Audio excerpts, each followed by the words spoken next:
Muito bom dia.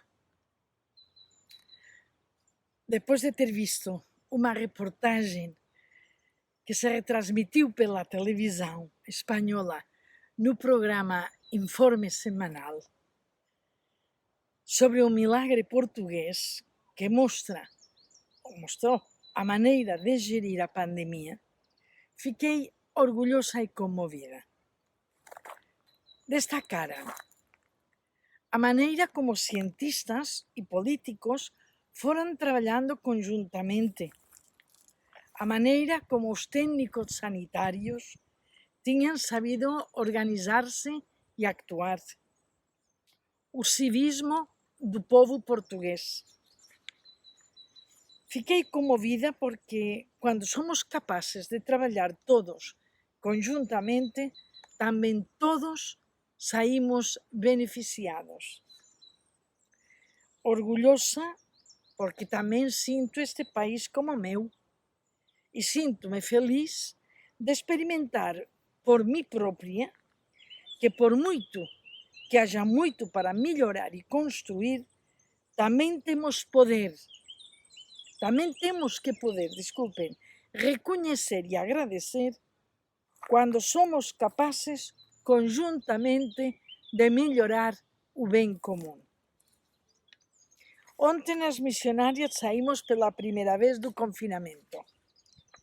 Com o cuidado e as prescrições sanitárias, tivemos o privilégio de visitar uma família amiga. Estivemos no ar livre, num dia lindo, com um entorno extraordinário da Serra de Sintra.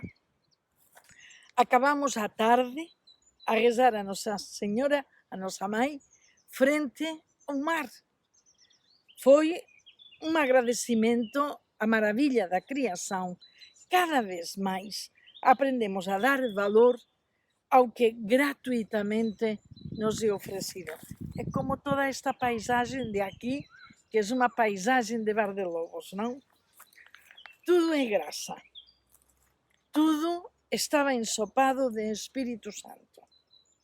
A comunidade das missionárias, as pessoas na rua, o caminho até chegar à casa do amigo, as amizades entranháveis, a maravilha da paisagem, o mar, rezar contemplando à frente do mar o pôr do sol, poder regressar a casa, ter casa para regressar, a Eucaristia na Paróquia das Américas em Madrid com os missionários. Isso da internet dá uma capacidade de mobilidade enorme. Quando o nosso olhar está tocado pelo Espírito, vemos o que sem ele não vemos. Esta semana, a caminho do Pentecostes, vamos deixar que seja o Espírito que nos introduza no seu conhecimento, na sua proximidade. Que seja Ele que nos faça sentir a sua presença, que seja Ele quem, pela sua alegria e generosidade, nos contagie daquilo que é a sua essência.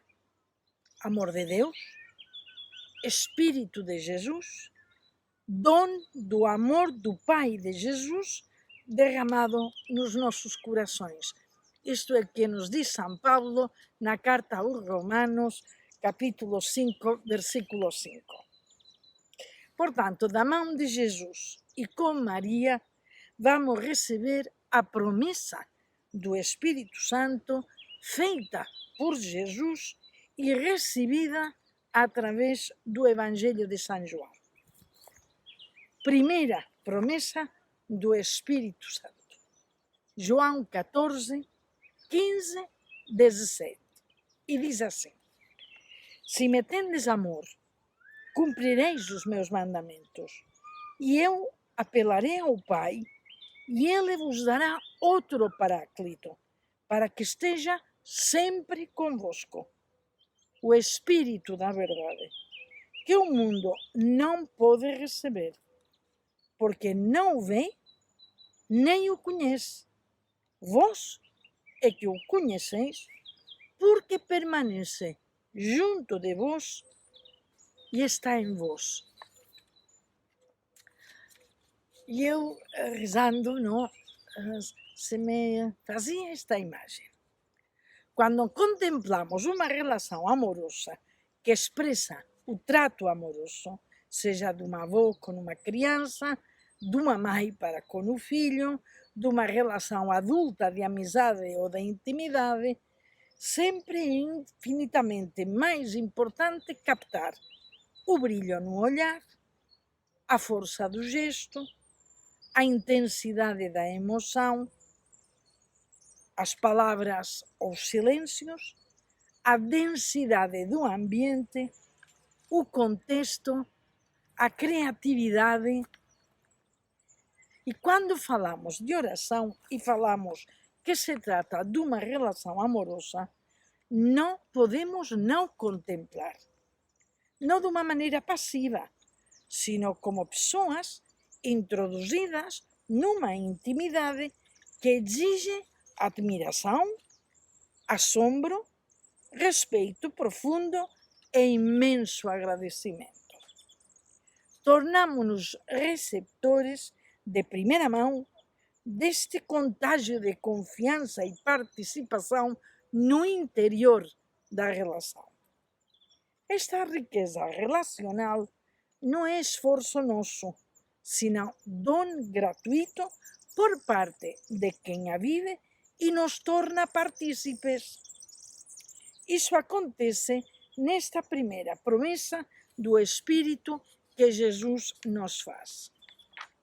É impressionante, ao meu modo de ver. No início desta promessa, Jesus diz: se me tendes amor. A linguagem do amor só a percebe quem ama. Só quem ama é que expressa o seu amor com a linguagem de amor. Quando se ama, e isso não é estático, sino dinâmico, no mesmo cumprimento é que desenvolvemos, desculpe-me, isso não é estático, sino dinâmico. E é neste momento, quando se ama, que desenvolvemos a capacidade de estar no mesmo comprimento de onda que o outro.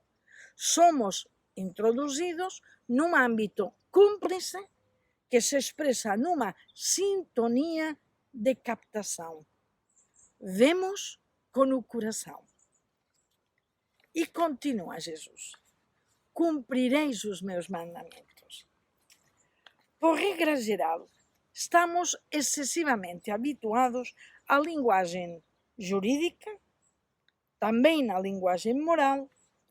Às vezes estamos presos à linguagem religiosa e parece-me que estamos pouco habituados à linguagem amorosa, próxima e familiar no relacionamento com Deus, com Jesus, com o Espírito e com a Mãe. Às vezes, também é a minha apreciação, as pessoas que vivem numa experiência de fé popular, sem tanta formação nem elaboração, são mais capazes de expressar e de exprimir a sua fé com afetividade, sentimento e emoção. Jesus falou-nos claramente: amai-vos como eu vos amei. Este é o meu mandamento, que não há nada de jurídico, nem nada de religioso, por dizer-lo de alguma maneira. E Jesus continua dizendo: eu apelarei, pedirei ao Pai, e Ele vos dará outro Paráclito, para que esteja sempre convosco. Não posso nem quero passar por cima do que a mim, pelo menos, me diz e me significa esta maneira de falar Jesus. Eu apelarei ao Pai e Ele vos dará outro Paráclito, para que esteja sempre convosco. E me vinha nesta relação com Jesus e me disse: Senhoria, e se fosse verdade que eu te desse o meu Espírito? E se fosse verdade? E por isso vos pergunto, não? E se fosse verdade que Jesus nos dá outro Paráclito? Paráclito quer dizer aquele que é chamado para junto de alguém. Isto é o que diz, não há tradução. E se é outro, é porque já temos um. Portanto, Jesus já é um paráclito. É já alguém que está junto de alguém. Pero este paráclito segundo que nos é oferecido é para que esteja sempre conosco. Sempre. Sempre é sempre. Não é quando faço coisas bem feitas, não é quando no momento dado está tudo bem. Não é isto. Sempre é sempre. Para as boas e para as más. Ponto. Este paráclito é o Espírito da verdade. E Jesus, em João 14,6, ele define-se como eu sou o caminho, a verdade e a vida. Portanto, o Espírito de Jesus, que é a verdade, é o Espírito que nos é dado para que esteja sempre conosco. E depois segue esta palavra explicativa, que o mundo não pode receber, porque nem o vê nem o conhece. E por quê não o vê nem o conhece? Simplesmente porque está fechado, não? Porque não quer ver. E porque já se sabe, não há pior cego que aquele que não quer ver. Ou pior surdo que aquele que não quer ouvir, não? Portanto, vós, diz, continua Jesus, é que o conheceis, porque permanece junto de vós e está em vós. Esta é a realidade. A possibilidade de o conhecer, afinal de contas, está da nossa parte. Se nós queremos, se nós nos abrimos, se nós o acolhemos, porque ele permanece junto de nós e está em nós. Portanto, na minha oração, aquilo que me sugeria assim com força e com desejo e até com muita humildade é pedir ao Espírito para que ele nos dê a sensibilidade para o identificar. Porque não se trata de senti-lo com uma sensibilidade sensível ou de sentimentos, subidas, descidas, show, não. Se trata de senti-lo porque fazemos confiança na sua palavra, na sua vida. Porque acreditamos naquilo que ele nos diz. Porque afinal é ele quem se fia e confia de e em nós. Para ajudar a captar melhor o que se quer transmitir, podem nos ajudar aquelas gráficas coloridas que vemos de uma maneira, entre aspas, e logo, conforme o nosso olhar fica educado, acabamos por ver com nitidez que o que não víamos, vemos-lo agora em 3 dimensões. Não? É aquilo que muda e logo se vê a profundidade e a altura. Não?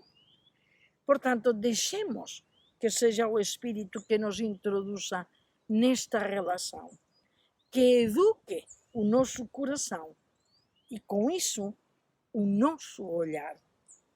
E que a nossa Mãe Maria nos diga como aconteceu com ela, para que nos seja mais simples. Porque nós já sabemos ao longo de todo este tempo, não? Se aprende a amar amando, se aprende a nadar nadando, se aprende a rezar rezando, assim de simples, desprendido, praticando o amor, o perdão e a bondade. E o Espírito Santo, que está conosco e nos acompanha, nos ajudará a saborear. Força e muito bom dia e muito boa semana.